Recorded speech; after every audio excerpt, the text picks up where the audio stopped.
আসসালামু আলাইকুম প্রিয় দর্শক বন্ধুরা, এতদিন আপনারা যা দেখেছেন কিন্তু নিতে পারেন নাই, আর এখনকার সেই বস্তুটাই আপনারা দেখতেও পারবেন, নিতে পারবেন। সেই বস্তুটা হলো ডিজিটাল মডেলের পিভিসি 2x2 সিলিং। এখনকার এসে গেছে সিদাবাড়ি বাজারে, এবি হার্ডওয়ারে। দেখেন আপনারা বর্তমান নতুন মডেল ডিজিটাল চাইনা একবারে 2x2 পিভিসি সিলিং পাবেন।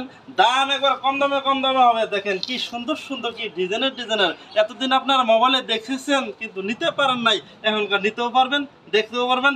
দামও বহুত ডিসকাউন্ট হবে। দেখেন আপনাদের কোনটা লাগবে। এই যে দেখেন কত সুন্দর সুন্দর মাল। দেখেন এখানে আছে, এই যে দেখেন এখানে আছে। আপনারা যদি যোগাযোগ করতে চান এবি হার্ডওয়ারে সিদাবাড়ি বাজারে আসবেন। নাম্বার 9707645720, এই নম্বরে যোগাযোগ করবেন। আপনারা সব ধরনের সার্ভিস পাবেন। এরকম 2x2 পিভিসি সিলিং পাবেন। দাম একবার পানির মতো, একবার পানি হয়ে যাবে। খালি আপনারা আসবেন আর